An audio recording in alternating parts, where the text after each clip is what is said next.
जातिगत जनगणना कराने का यदि श्रेय किसी को दिया जाए तो दो लोग।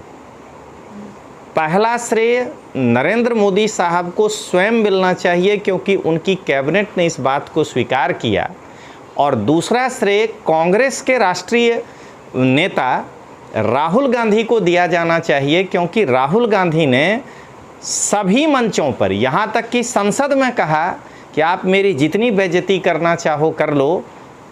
आपको इसी संसद में ये बिल पास करना होगा। मैं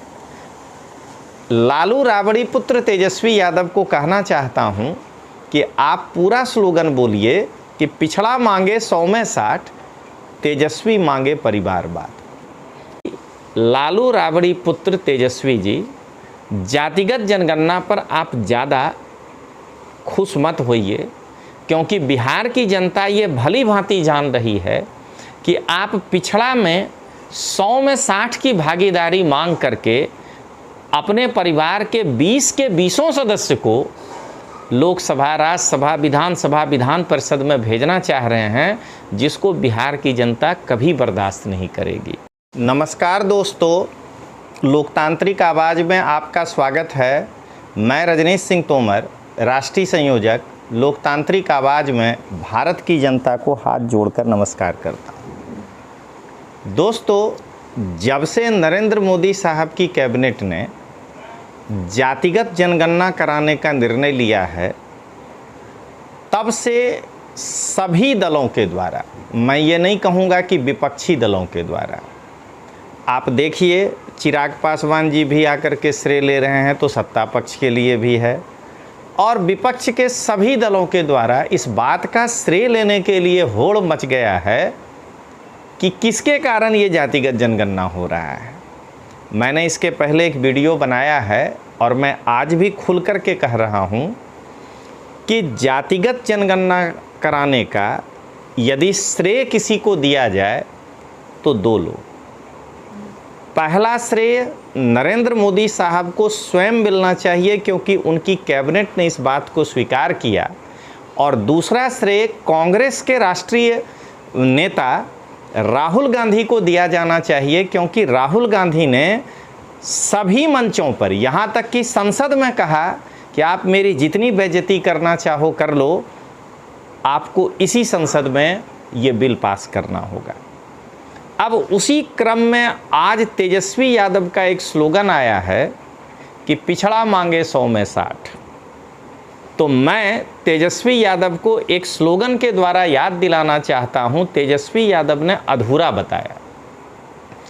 पिछड़ा मांगे 100 में 60, तेजस्वी मांगे परिवारवाद।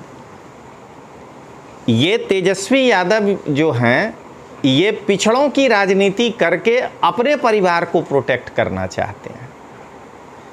तेजस्वी यादव को मैं सबसे पहले यही कहना चाह रहा हूं कि आप जो है किस आधार पर क्रेडिट लेना चाह रहे हैं, और ये जो आप नारा दे रहे हैं कि पिछड़ा मांगे 100 में 60, ये बिल्कुल सही नारा है कि जिनका जो सत्ता में हिस्सेदारी मिले, जिनकी जितनी भागीदारी हो, लेकिन उस 60 में 20 जगह तो आप ही जो है पूरे परिवार के लोग घेर लेंगे ना आगे। 9 आप भाई बहन हैं, 9 दूना 18, लालू जी और राबड़ी जी 20 लोग। तो पहले आप अपने इस स्लोगन को बदलिए, और मैं लालू राबड़ी पुत्र तेजस्वी यादव को कहना चाहता हूं कि आप पूरा स्लोगन बोलिए कि पिछड़ा मांगे 100 में 60, तेजस्वी मांगे परिवारवाद। मैं लालू राबड़ी पुत्र तेजस्वी को यह भी बताना चाह रहा हूं कि जिस वक्त 2011 में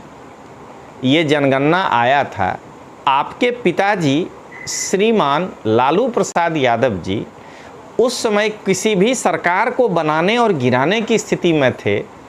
तो उस समय वो क्यों नहीं जो है ये प्रस्ताव रखे कि अगर आप जातिगत जनगणना नहीं कराइएगा तो मैं सरकार गिरा दूंगा। मैं यही कहना चाह रहा हूं कि जातिगत जनगणना के आधार पर लालू राबड़ी पुत्र तेजस्वी को ऐसा लग रहा है कि शायद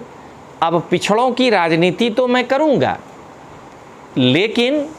पिछड़ों के नाम पर अपने परिवार के लोगों को भर दूंगा। मैं यहाँ एक थ्योरी बता के आगे जाना चाह रहा हूँ कि परिवारवाद भारतीय राजनीति में दो प्रकार का है। एक है प्रतिस्थापन थ्योरी कि एक व्यक्ति लालू प्रसाद और उनके ही पूरे परिवार के लोग जो है सत्ता में है, और एक है बीजेपी का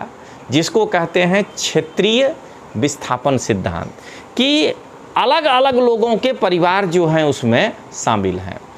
एक व्यक्ति का परिवार शामिल नहीं है। तो दोस्तों, अंत में मैं यही कहना चाहूँगा कि लालू राबड़ी पुत्र तेजस्वी जी, जातिगत जनगणना पर आप ज़्यादा खुश मत होइए, क्योंकि बिहार की जनता ये भली भांति जान रही है कि आप पिछड़ा में 100 में 60 की भागीदारी मांग करके अपने परिवार के 20 के 20 सदस्य को